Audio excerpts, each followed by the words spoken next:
We're live now, so the hardcover. Mm-hmm. We should be live. Can you hear us? I can hear you. I'm waiting for the. Oh. I just got a link to the video. I'm hearing a bit of an echo. That's because you're hearing the video itself. Oh, okay. Oh, there it is, live now.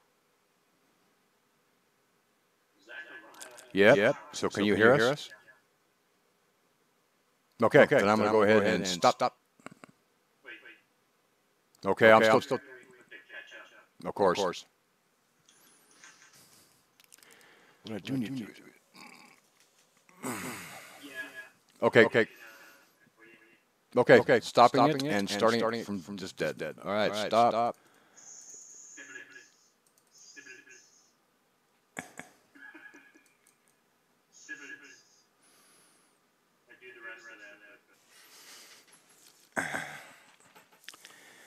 Okay, we should be recording live on YouTube with I'm Zach Glazer. I'm with Frog God Games. I'm they pretend is the COO. This is Chuck Wright, the guy with the mustache. He is the guy who does the giant book layouts. He does all of the like the graphics for the books. He does all the layout for the books. He is officially he gripes because he has so much to do, and that's because it's true. And so anyway, we're going to talk a little bit about maps and about, in general, some of the digital production stuff, just so you guys get an idea. Do you have the chat up, Chuck? In case anybody wanders in?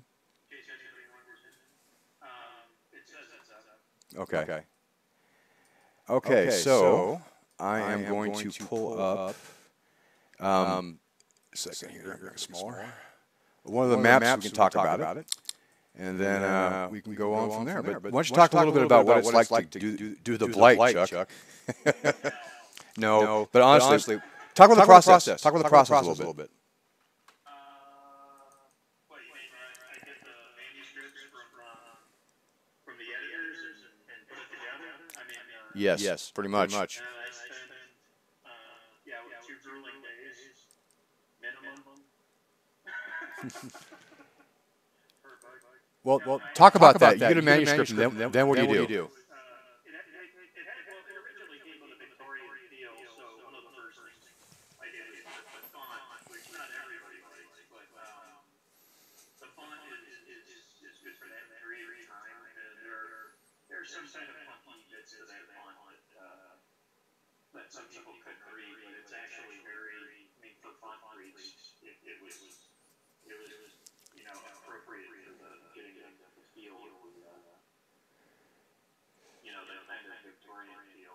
But the hard part was that it was Victorian feel in a fantasy setting, and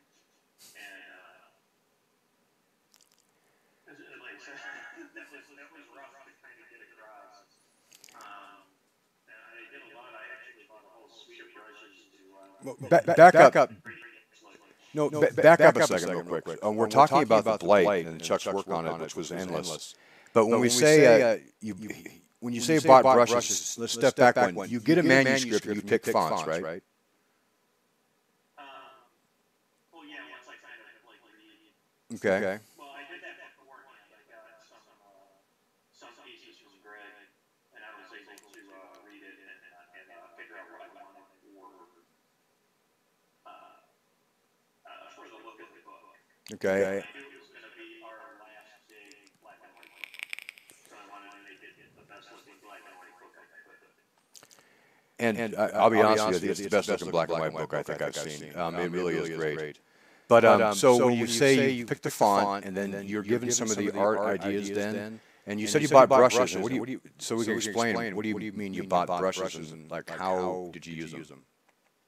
Well, Photoshop, people make Photoshop brushes, which are shapes and shapes and designs, and there's also tools that like you can when you draw the brush across, when you draw your line across, there's a pattern there, and the pattern does a certain look, and there's preset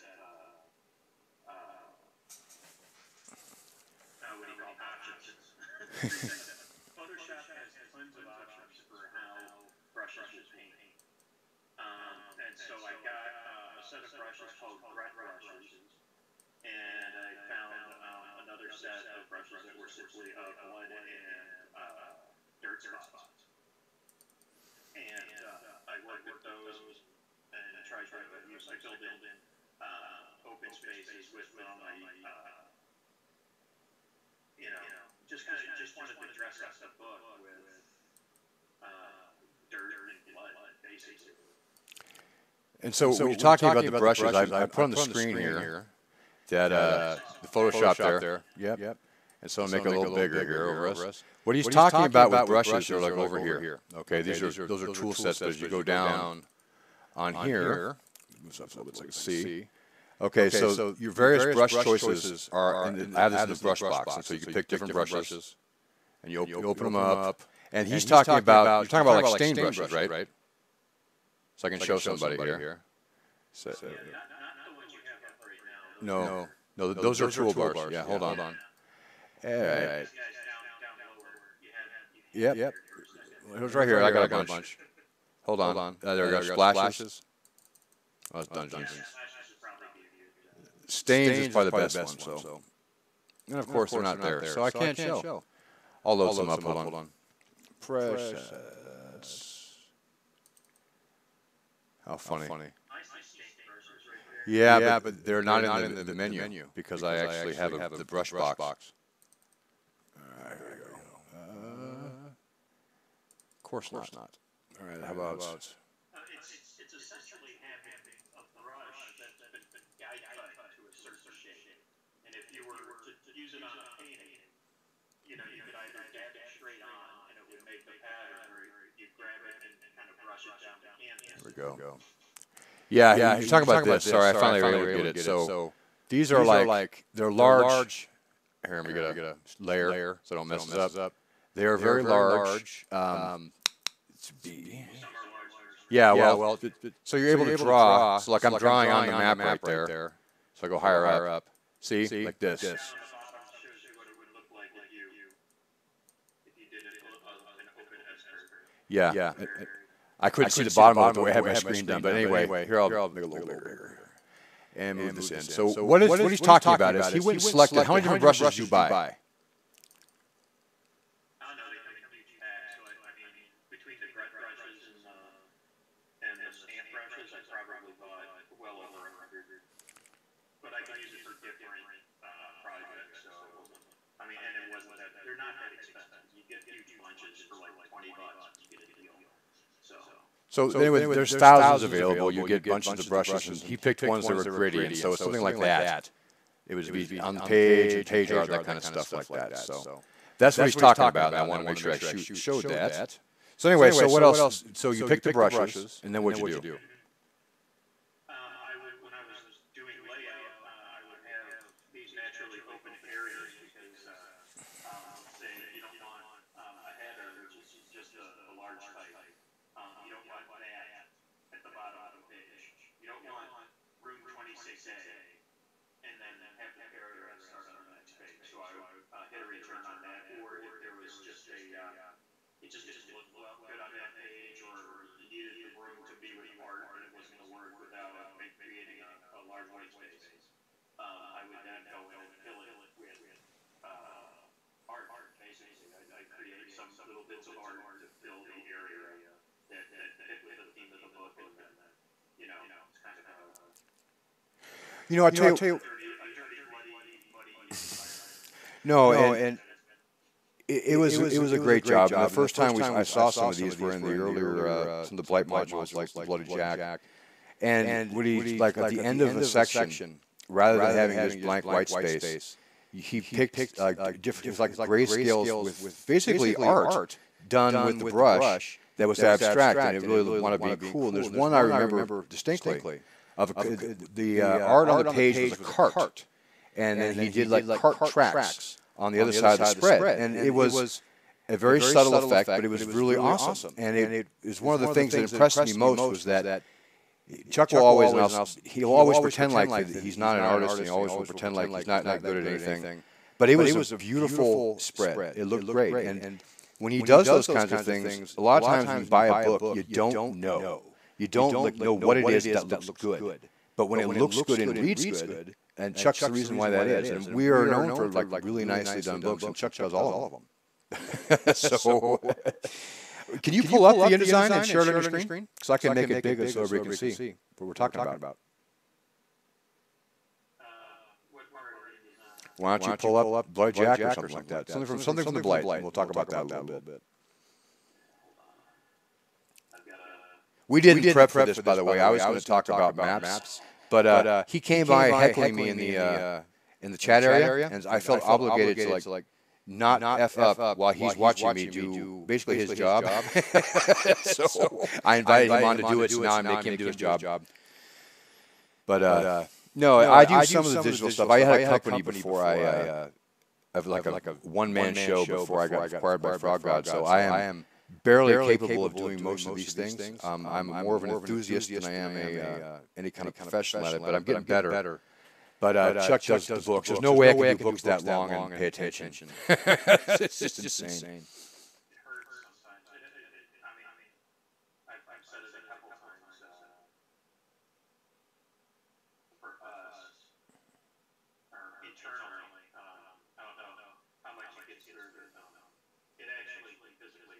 Especially with marketing. I mean, with the Blight, not just the main books, but all the other little books, I must have made well over 4,000 or 5,000 bookmarks just for this project. And by book, yeah. Well, it's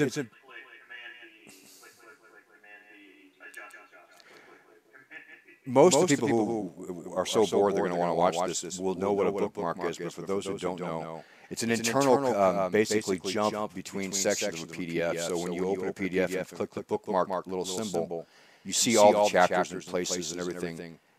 You click it and it takes you right there. So it's like a hyperlink really within the PDF. And Chuck has thousands of them. I mean, that is no understatement. There's an automated way to do it, but it won't work for him, and that's just his luck. But it's not because he can't. It's because the books are so big, it becomes unwieldy and impossible to actually do. They have the shortcut they've got for it works on a table of contents page. There we go. A table of contents page that's like 2 pages long, and the Blight's table of contents page was literally how many pages, Chuck? 36.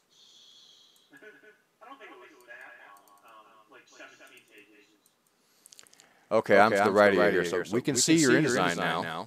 And so talk a little bit about what we're seeing. Okay, we'll start now. I'm bringing the display performance up to high quality. Normally you keep it a little lower while you're in layout so things render faster. But I want to do it less like you. Well, first I'll talk about what one of the first things that I figured out for this project is what they call master pages. And you can see here, I don't know, can you see it? I can see it. Yep. That's a design that I created using one of my tools. What are they? Alienware. And did I do this? Yeah. You can see how the design disappears when I pull it off. And I had it fade. There's a fade function, so it goes to white at the edges. You can just see when I move this on the left-hand side there what the actual pattern looks like without any effects applying. And I just wanted it to be a subtle. I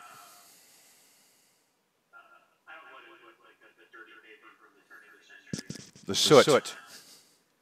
Well, no, not the soot, but you can still see some of the in paper from a certain area. You can still see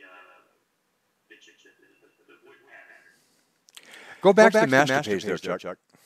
And explain what a master page actually is, because you brought it up, but almost nobody, I think, is going to know. A master page is something that you create and you want it to be a background on a lot of pages.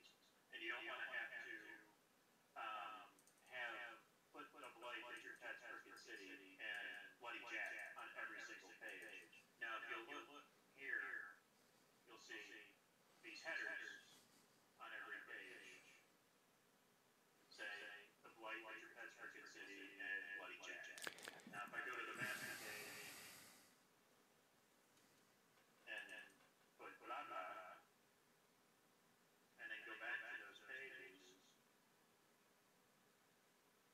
see blah blah has been added, and so it's a very quick way to change something that will be on every single page. Well, not every page necessarily, but every section is example. Yeah, well, if there's another, like, see, I created this. The left hand side is white, and the right hand side has the pattern on it, and that was for certain very specialized, areas where I'm not like if there was gonna where I just wouldn't want anything on the left hand side. There's a couple instances, but I mean not many. But I went ahead and I created one just in case it became, Yeah. thing.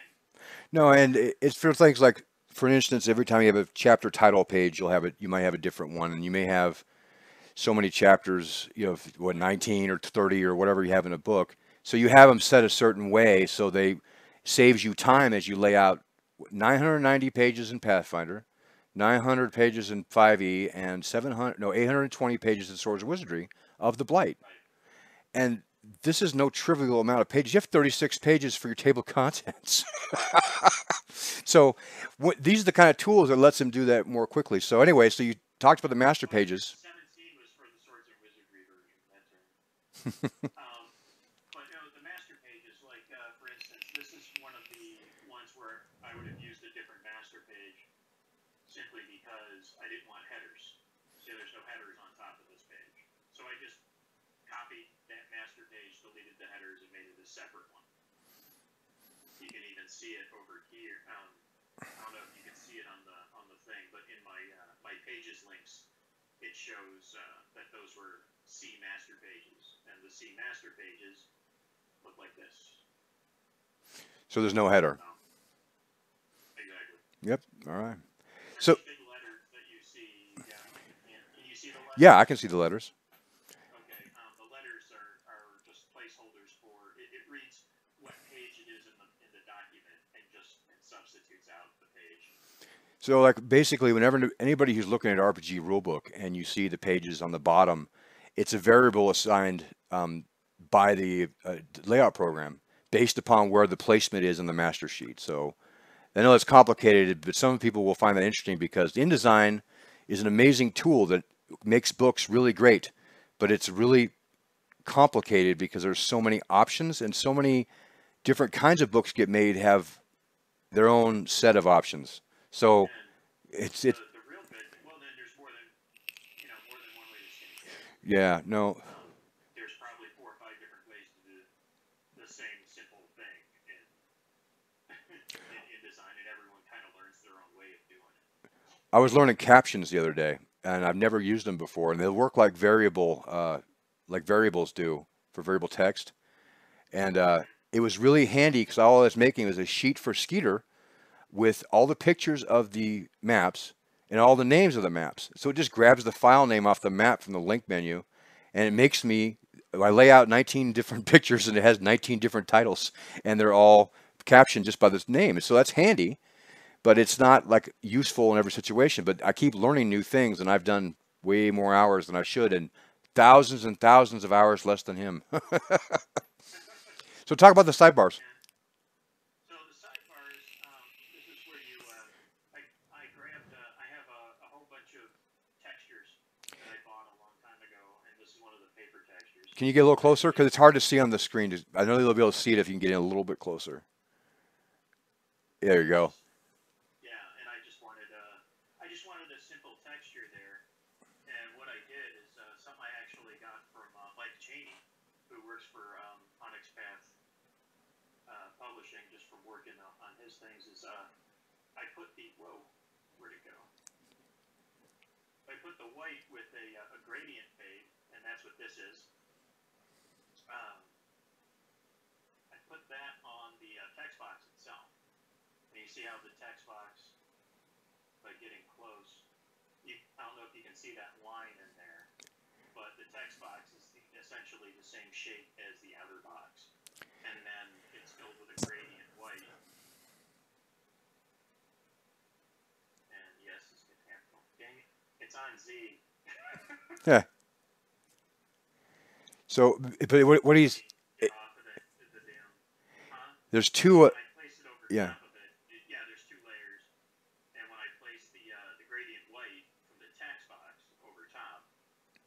that fade Gives to the edges, which and this is the interesting thing is that a lot of people who know how to do this in Photoshop, but not Chuck, because Chuck actually uses the InDesign. He uses them really well, but the InDesign FX are a little bit different and they work differently. But because Chuck does almost 99% of his time doing the text layout and such, it's a tool that he can use that gives him the ability to do blends and interesting textures on things like you see there without having to leave. Whereas someone like me who doesn't only does 80 pages of text and I have like 19 pictures, I will go straight to Photoshop and edit it from there. But I mean, what he's doing is actually cooler tricks that are possible only in InDesign, so it's pretty neat. As a fan of Chuck Wright's, I can say that. So. well, yeah, I just don't like hopping back and forth when I don't need to, so I use whatever tools I have. They put a lot of the basic tools that you use in Photoshop into InDesign. So, and for the pictures, if you'll notice the bleed goes right through the page, and that's because part of what you're just talking about, Zach, is where do I want effects and transparency? And I've got preview on. So over here you can see I've got multiply. Multiply basically lets the lighter something is, the more the pattern below will show through. It's probably one of my favorite blend modes.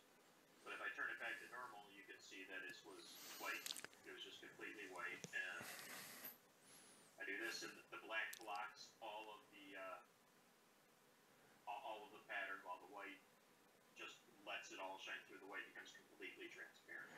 And it's in color, it looks way different in color. Yeah. This works very well for black and white, not so much for color. It's the greatest trick he ever taught me, and he taught me quite a few. But in black and white, it is indispensable because most art, as much as we pretend we'd like it some other way, comes white, black on white, like exactly as you can see there.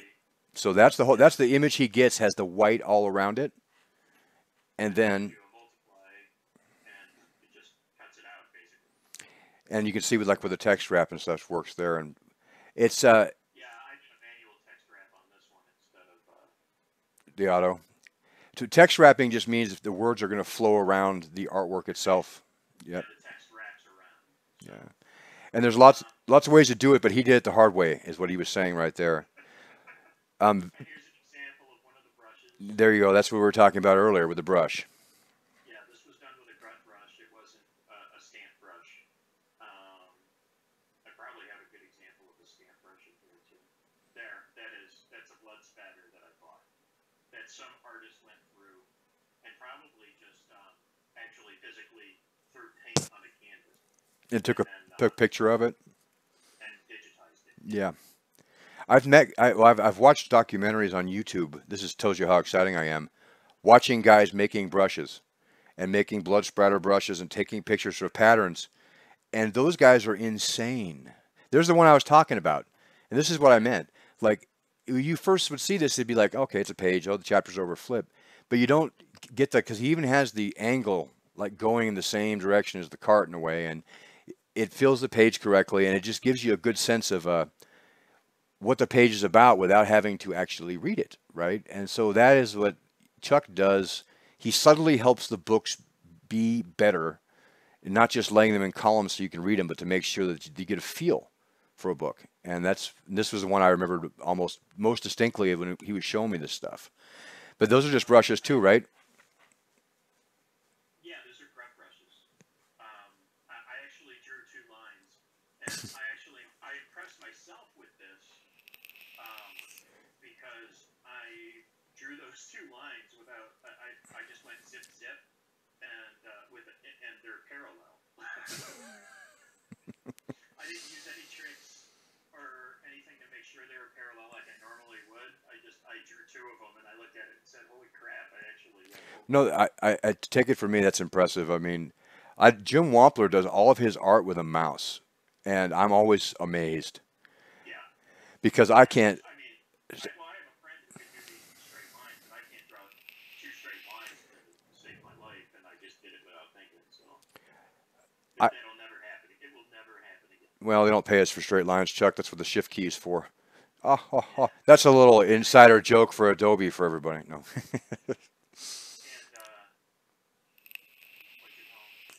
these were originally black, so you can see that when I dip it down and bring it up before it renders it again. Whoa. Probably did with 20% or something. Yeah, I almost lost you there. I know. Oh, did you? Well, my screen turns off after so long, right? Hey, I was right. It's 22%. I thought 20%. I was wrong. I was not 50%. What's really funny is when he guesses so well that it's almost creepy. Bill Webb can actually guess. He can guess like how much money he thinks a Kickstarter will make, and he can tell you how much it costs to send 12 books. But Chuck can guess the shading on almost anything. Well, yeah, that is. Well, that's because I've been doing it for over 20 years. Yeah, but some things are just. I was in, and I pretty much just applied those. This is what's called a paragraph shading. Zoom in so they can see it better. Zoom in a little bit. It's a brand new thing in InDesign. Well, the past year, Zach. Yeah, about a year or 14 months. It has made RPG layout the greatest thing ever, as opposed to the worst thing ever. Basically, I highlight the paragraph and then I do my shortcut, which will apply a preset thing that I've done. They're called styles. These are paragraph style in this instance. And with this, you see, I can see how the gray went away. I took away the shading with one click. Yeah. We'll talk about styles in a second, but just talk about how much time this saved you having this function added. Oh, Lord. No, I mean, like, we're talking about an hour just for a book this size, which is like 30 pages. Yeah. And before that, I tried other things, like you put it in a quote, you fill the box, and it's just so fidgety. It was all awful because once you make one change, the text flows around it, and you got to make changes all over again. And now it is a piece of cake, and we couldn't be happier. I just made this a different thing. Style. We'll talk about styles in a little bit. If we don't do it in this one, we'll do it in another one. But yeah, so he is shading the paragraph, and that's part of a style for this there. And so before it took a box behind it, you had to make yourself. You had to anchor it either in line with the text, or you'd have to group it all together. It was awful. Make it a quote and just a quote box. It was That was the best way. But when it goes over two legs, like some of these in the beginning, because our authors like to write stuff. novellas and side boxes. See, this one here, there's no bottom line. So when it jumps a leg, that's what I do. I actually had to create 4 different styles to make that work right. Okay, so what? Well, no, and here's the interesting part is that Chuck has done it for so long that you pretty much have your style sheet done. I mean, you don't add styles unless you absolutely have to. Let's back up. Let's back up a second. Let's real quick. I'm going to stop the stream, and we'll start back up, and let's talk about styles. It's a separate one, so that way, if people want to know about it, they can actually get it in a second broadcast. So hold on.